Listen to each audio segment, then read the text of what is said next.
How's it going? Good. Good morning, everyone. Hey, everyone. Good to see you, Scott. Good to see you, Mike. Thanks for doing this. Yeah, thanks for having me. Thanks to everyone at Robinhood. So 6 months ago, we did a talk very similar to this one about the intersection of AI and creativity. And in AI, 6 months feels like an eternity. A lot has happened since then. One of the main things that we talked about then was sort of the impact on creators and what impact AI is already having on creators. If you look back over the past, let's just say 2023, what impact has AI had on creativity? What are you seeing in the market right now?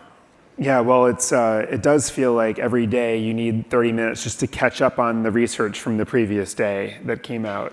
And in the space of creativity, I think one of the reasons why AI is so relevant is because in most areas of business and life, hallucination is a bug, whereas in creativity, hallucination is a feature. And when creatives go in and prompt something, they actually want things that they didn't expect as a benefit of the product. And so you've seen creators kind of come in and start playing. I always feel like novelty precedes utility. So they come in thinking this is fun, and then they start to discover use cases. A lot of those use cases are mood boarding, but then it becomes, oh, actually, I could use this image, for some form of commercial use. I think that my takeaway from the last 6 months or so is generally that the tensions that we're going to have to deal with for the next few years have surfaced. This question of, is this technology democratizing creativity, in which case it's also maybe commoditizing it, or is it raising the ceiling for what's possible? When you talk to a creative professional and ask them how they come up with great ideas and solutions to problems, it's always a factor of time. Like how much surface area of possibility can they possibly explore in a given amount of time to find the best solutions for a client or an internal customer.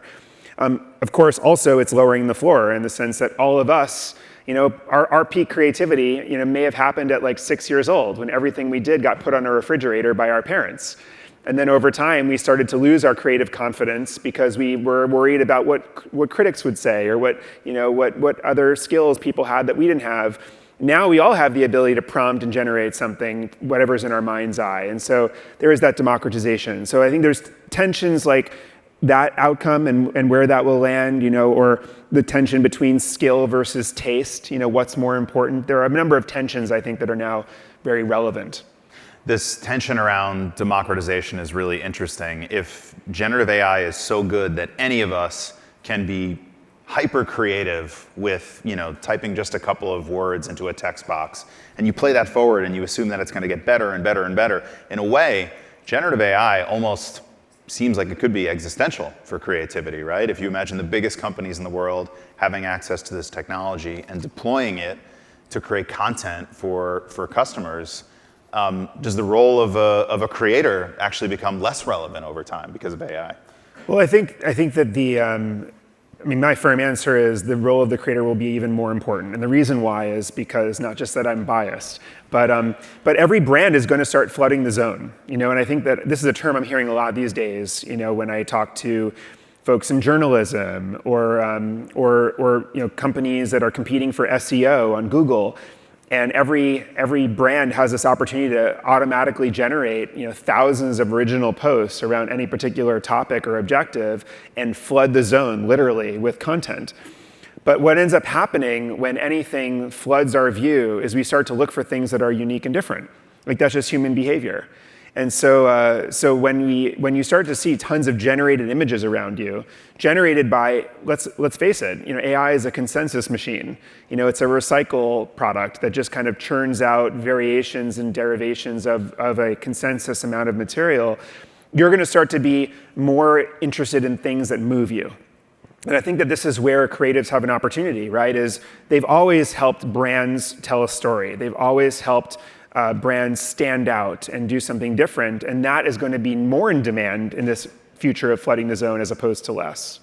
Speaking of flooding the zone, it seems almost inevitable that the big platforms, TikTok, Meta, Instagram, how soon is it? How soon will it be before we start to see those platforms flood the zone with content and start generating content that they then feed into their own algorithms, right, to serve the perfect ad to you at the perfect time? I think it's the right question, Mike, and I feel like the collapse. First of all, this collapse of creativity and marketing is fascinating to me. These were two independent industries to a large extent. They didn't even use the same tools. They like to throw things over the wall to one another, and now it's it's collapsing. And I think these social media platforms and this desire to have real-time marketing that engages people is going to be one of those instances. In terms of the flooding of the zone, I think what we're going to find is that this notion of core and periphery is going to become very important in both marketing and entertainment, where the core is going to be original content creation, humans being, channeling their emotions and their personal experiences and manifesting something unique and different. And then there's going to be tons of automatic variations that are made based on AI, using AI for translation purposes and acculturation, and variations that are towards different segments of customers and whatever else. And I think we're going to find that in entertainment, and we're also going to find that in marketing. And so what that would mean is going to TikTok, having a really clever campaign that has meaning, that is something that is different and unique, that will catch people's eyes in the era of flooding the zone, and then TikTok will automatically generate tons of variations around that to optimize the performance. Yeah, you can almost see that being almost a new form of UGC, right? Where an original creator is making a piece of content and then using AI, the fans of that content are making derivative works or, remixes of content. Is that kind of what you're talking about? I think that's right. And I mean, the very practical example of that is literally just translation, right? Which every content creator was really limited to just their own English or whatever speaking audience. And now it's like, as a content creator, you can have your content automatically generated for every single language within minutes. But then you can even go further. Why not make the tablecloth red in China and white in Italy and green? And you can really have a lot of fun in that way as well. Yeah, you can imagine the impact that may have on advertising, right? Watching a YouTube video and seeing a specific product that you love just automatically, dynamically inserted into the content. 100%, and I think that's within years, if not months. Right. You've actually talked a little bit about how customers, fans, using AI tools may actually inspire product development through the generation of content. Talk about this, and what does it look like if we play that out a couple years into the future? Well, this is a fun thing I think about quite a bit because traditional R&D for any sort of product happens in a department within a company. And it's a small handful of people, right, whose job is to come up with the next version of the soap or the next, beverage or whatever else, or the next Lego set. And it's a constrained group of people that are, of course, sometimes geographically bound, and they have been intoxicated by the brand for so long that maybe they're somewhat myopic in their imagination. And of course, ideas for brands, for companies, for products have always been everywhere. It's just we've never had an effective way as consumers, as random people around the world, of expressing what those ideas might look like, and then the rest of our community kind of curating based on whether they like it or not, to the point where the brand even notices it and then can act upon it. Now, fast forward to today in the age of generative AI. A great example, the other day, I saw an Instagram post of a collaboration Lego set between Lego and Hermes. And they had all these Lego sets of these, Hermes bags. And of course, that became viral and tons of people started to engage with it. And then before you know it, the companies are talking about, I don't know, should we do this? And that was an amazing example of open source R&D in the age of AI. Now, I don't know, should Lego even have a department for partnership development if the whole community is empowered to do this and they can just look and see what gets traction, which is almost a more effective form of market validation than research groups? Right. So I think that's going to start happening across every segment of product, and I think companies need to adjust to accommodate that. This reminds me a bit of something you've written about called the Personalization Wave, where AI has the potential to really personalize brand and product experiences based on your tastes. You talk about a world in which you show up to a website, it already knows the size of shoes that you like and maybe the styles that you like. What's it going to take to get the AI to the point where it can have that level of prediction to it? Yeah, well, I think that there's two threads of technology that have to really, exist in order for this to happen. If we look all forward to 10 years from now, I think the idea that any digital experience or even physical experience in our lives treats us as a stranger will be like insane to us. Like, how could Nike actually ask me to pick my gender and specify my shoe size? Like, that's such a waste of clicks. Why can't it just, welcome, Scott, these are the shoes that are running size 9.5, and for men, why should I have to go through all this, anonymous sort of experience, right? I still also think that way for restaurants too. Like, why shouldn't restaurants know you're a vegetarian that doesn't like mushrooms or whatever the case might be?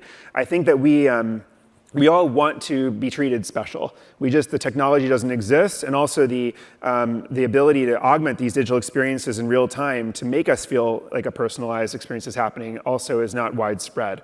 So a couple things have to happen, right? Of course, the stack that provides these digital experiences for all of us needs to leverage AI to be able to radically redesign it based on who we are without any sort of work happening. And then also our preferences, our own interests, also need to be stored and relayed to the brand somehow. Now, my answer to that might be the idea of agents, and we'll get to that, I know, a little later. But this notion that, if we're really well known by our devices or by some application that we use, maybe our experiences become personalized, using that. Now, the argument against what I just said would be that, do we all want a hyper-personalized experience in every part of our life? I mean, we certainly want to know how we're known. We don't want to feel like it's creepy, right? Yeah. So we need to have some control and some degree of privacy around this. I mean, most of us actually do want to be known in instances where we want to achieve something. We just want to know how we're known. And then the second point is around entertainment. I've had this debate with some people in Hollywood around personalized entertainment. Why shouldn't a TV show that you watch have a slightly different ending than what I watch based on our own, where we live or our own situation, our own preferences? But unfortunately, if it's personalized, if we all have a different version of Succession the last season, we can't connect over it. We have no shared experience, and without a shared experience, we kind of miss part of the sensation of entertainment. And what's the cost of this from a data privacy standpoint? How does this not end up just being, internet advertising on steroids to the point of privacy invasion? Right. Well, my view on ad tech generally is that it was sort of like the dinosaur era, of life on Earth, that just went in a completely crazy direction, instead of always inferring what we might like and sniffing our activity and retargeting us and creating all these databases of information about us without our permission. Like, that was the era of, that went on for decades, if you think about it. I feel like the antithesis of that would be having our own preferences dictate our experiences. Like, instead of me guessing everything about you and secretly trying to make your experience better, I don't know, why don't I just ask you? Yeah. And then why don't I give you the option of having maybe, Michael's agent inform my experience I'm about to provide for you. Right. Super interesting. Let's talk about investing in AI. Everyone wants in on the AI action. Obviously, there's, a ton of venture capital flowing into AI. You've had some contrarian views, I think, about the opportunity for AI and investing. Where do you think is the best stage to invest in AI right now? Is it at the venture level? Is it at the Magnificent Seven, the biggest companies in the world? Or is it maybe something in the middle, the Spotifys of the world that maybe can't hire hundreds of thousands of content moderators now using AI as a resource? Like, where do you think the opportunity is from an investing standpoint? Yeah, well, I mean, you're the highly sought VC in New York these days in the product area, so maybe you should be telling me. But I definitely do believe that if you look at the stack of what's enabling all of this, AI to happen at scale, I mean, first of all, it starts with energy. You're going to need a lot of energy for very efficient AI into the future. And I do believe that there's questions around where this energy will come from and geopolitical, blah, blah, blah, right? Then there's the actual housing of these chips and servers.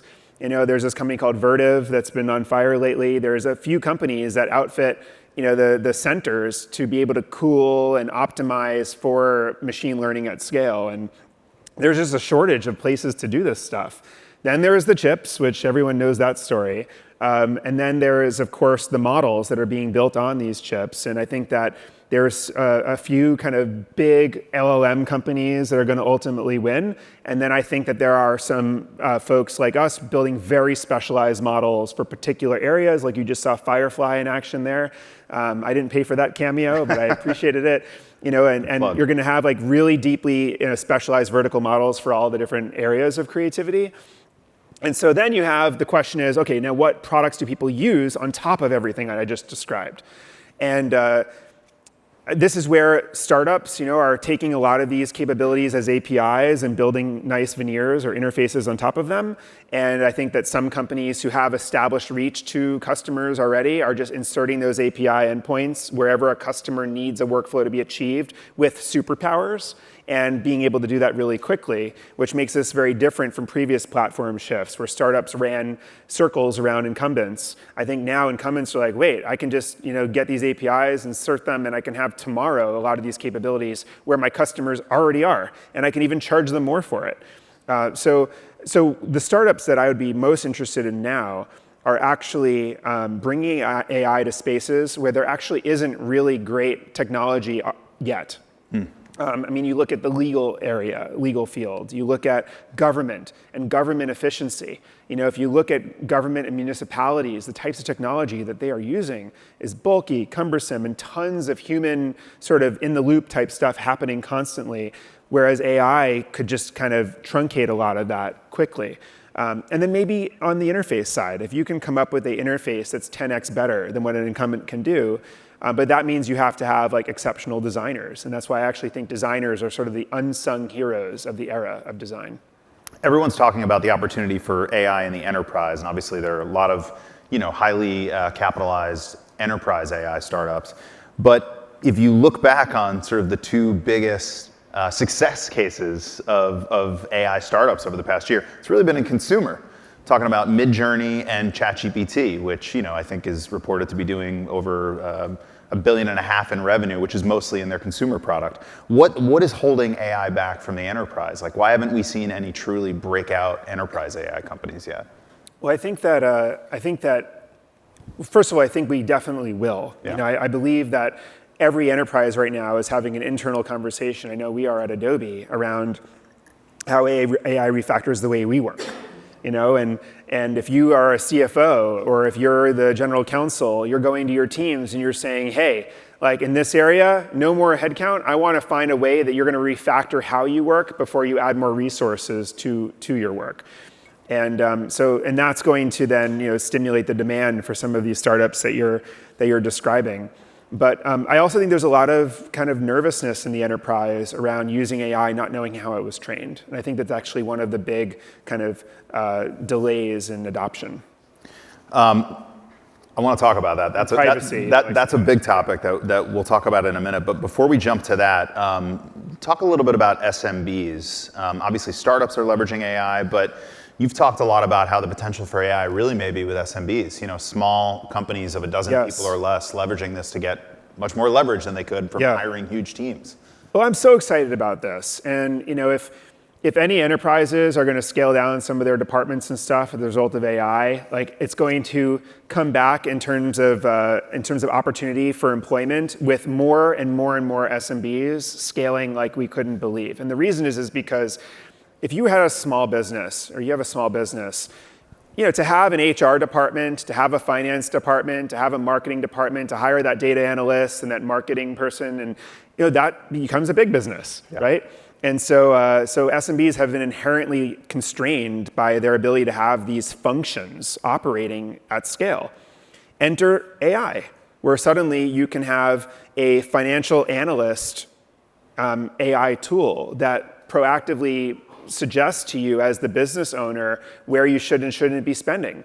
You have a little marketing analysis agent that you can talk to in natural language, and you can say, hello, agent, like tell me which Facebook ads perform better. And it actually walks you through it, and it suggests things to you in new campaigns and new regions.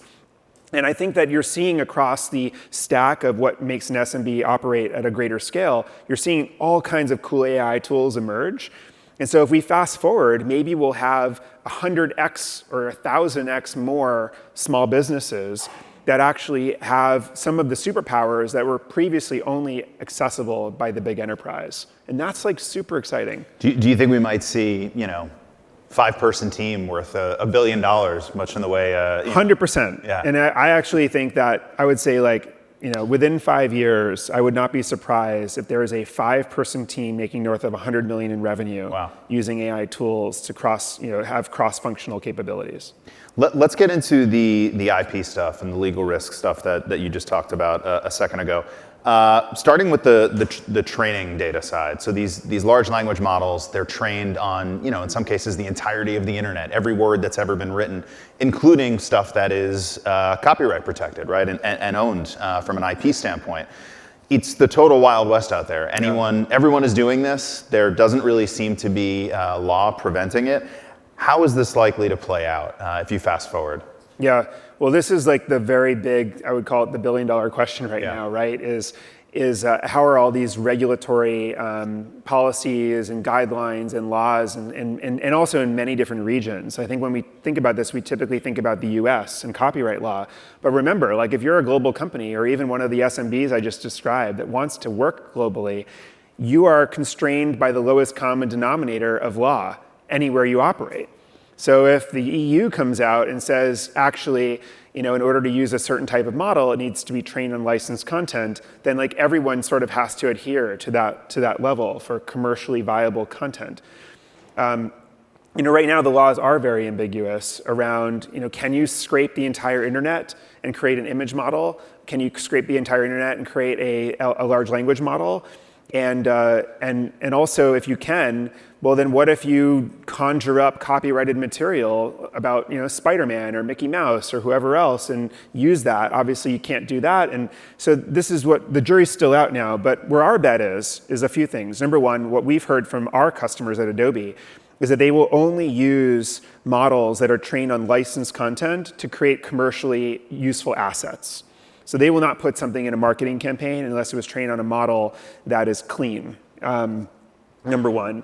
I think number two is what we've also realized is that when you pack these models with more and more scraped content, the quality actually does not necessarily go up.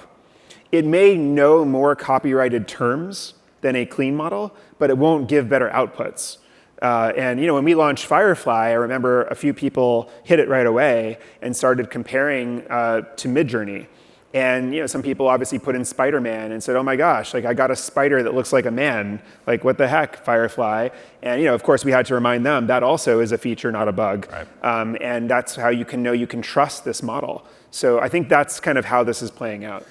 But how is it actually going to work from a practical standpoint? I mean, how can this even be enforced? Also, if you think about it, so much of what is written or what is created from an imagery standpoint is already inspired by existing work. So how are you going to account for this and make sure that every piece of content is tracked?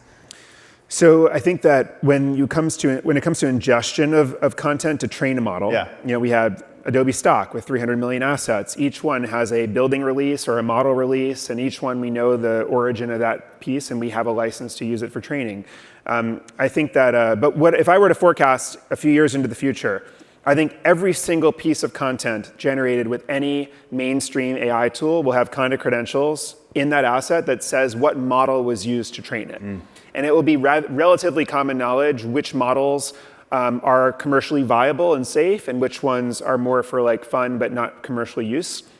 I also think that the big platforms like the Metas of the world will display content credentials on every asset you see. And so you're going to determine whether you can trust or use that asset based on the credentials that are exposed. And when you see assets with no credentials, you will actually ask yourself, is this real? By default, right? And I think that this whole, that whole notion of trust but verify, well, the new version of that is called verify then trust. We're going to look at an asset. We're going to say, does it have credentials? If so, I might peek and see where it came from and who actually made it. And then I will determine in my mind whether I can trust this or not. Right. And then, if we think about the output side, right, where a model is spitting out content, obviously, IP infringement is much clearer there. You talked about the Spider-Man example. If a model spits out Spider-Man, clearly that's infringing. Is there actually an opportunity here for certain brands or properties, right? Where maybe back to our point earlier about fans leaning in and creating derivative works. What's the opportunity here for letting people actually play with IP? Well, it's funny you ask. I mean, right now we're actually doing some experiments with some of our customers, like big media brands, where they're making what we call custom tuned models. And so they're taking a version of our Firefly model, which is the basic image generation model, and then they're adding all of their IP into it. Like imagine SpongeBob SquarePants or some other character. They're putting all the assets they've ever generated. They're adding it to that version of the model for their own purposes only. And it's pretty amazing, the outputs. I mean, they can make marketing graphics, they can do character exploration, and they can use it because it's all commercially viable. It's all stuff that they own or that we have license to. And when I see this, I'm like, okay, that's cool for your brand, but why not let your viewers play with this? Why not let customers? And of course, right now, a lot of them are very scared of that proposition. Like, who knows what pose someone will prompt SpongeBob to be in, right? This could be a little scary, but I do think we have to kind of lean in, to your point, and allow people to engage and embrace some of this, see what comes up from it. Yeah. You talked about agents earlier, and everyone's talking about agents. This next wave of AI is all going to be about agents. We're all going to have agents running around doing work for us. It seems kind of easy to generalize that as an outcome, but maybe what are some of the practical ways you expect people to leverage agents in the near term? Well, I'm imagining a day where you get like a new version of your mobile OS, operating system, and it sort of says to you, "Hi, do you want me to immediately make an agent to help you make great decisions that lives locally on your phone, so there's no privacy concern. It's not going into the cloud somewhere." And you're like, "Sure." And then it says, "Great. Do you want me to mount all possible data sources that live on your device so that we can really personalize this experience for you?" And again, you're like, well, if it's staying on my device and there's no real risk because the stuff is already on my device, why not? So you say yes. And then suddenly, every email, every text, everything you ever look at on the internet, everything you ever buy, all of that stuff digested locally onto a model that's super intelligent that then starts to advise you on things. So say you're on a shopping website and you're about to buy something because you were brainwashed by the brand marketing that you saw unknowingly on the billboard. It might say, "Mike, are you sure you want to buy that, those gloves? Like I found a 30% cheaper version that is ranked on Consumer Reports to be far better. And by the way, 7 of your 30 friends have these, and so you should probably buy those gloves." And you're going to be like, "Oh, okay." And then you're going to get a call, and it's going to sound like your grandmother asking for money, and it's going to say, 99.999% chance this is not your grandmother. Like, do not send her money. And you're going to be like, "Thank you, agent." And then this is going to go on and on and on, and you're going to start to really trust and value this local agent that accompanies you through life. And eventually, you're going to start deploying this agent to talk to other agents on your behalf. So you're going to go to Delta, and Delta's going to have an agent saying, "How may I help you?" And you're going to say, "Agent, go talk to Delta's agent. You know me, figure it out. I got to get there and get back." And then it's going to know everything about you. So in the world I just described, what are the implications? Number one, first of all, brands have less power over our decisions because the agent is going to be trusted. Number two, everyone's so concerned about AI killing us. Well, maybe AI will save us because this AI will actually always tell us when AI is trying to trick us, right? So I think this sort of has to happen, and I do think it's kind of the next big thing. Now, whether it's 2 years from now or 5 years from now, I don't know. Yeah, I mean, if you play that out and we all just have agents running around for us, that sounds like almost like some utopian society where we assign all of our work to our agents and then we're free to just, I don't know, improve ourselves or entertain ourselves. Is that where this goes ultimately? Yeah, I have that image of WALL-E with the really big people being carted around by wheelchairs. Sounds terrible. I know, drinking milkshakes. I am an optimist. I believe that whenever we reduce lower order work for us as humans, we end up taking on higher order work. And so my hope is that the more human ingenuity we unlock per person, the more humans we are going to want to employ on things. And by the way, the proof point of this is engineers. Over the last 20 years, engineers have become more productive every single year, materially. And yet, companies keep hiring more engineers. Why? Because they want to create more features, more products, they want to optimize, they want to make them better. Unless you're a penny-pinching, private equity-owned company, You want to, are there any, I'm sorry, wrong audience. But you're going to want to hire like more of these engineers to do more, right? And so I think that the insight here, whether it's creators or engineers, like I actually think that in the future, we will have more people on the floor at the Nike store helping us, because they will have unlocked some of the people that had to work behind the scenes, and they'll have more capital to invest in like the interpersonal relationship building stuff that actually truly makes us make great, maybe irrational decisions about what we buy. Is like the impact of humans and relationships, is very material in our purchase decisions. That seems like a perfectly optimistic place to end. Scott, thank you so much. Thanks, everyone. Thanks, Mike. Thank you.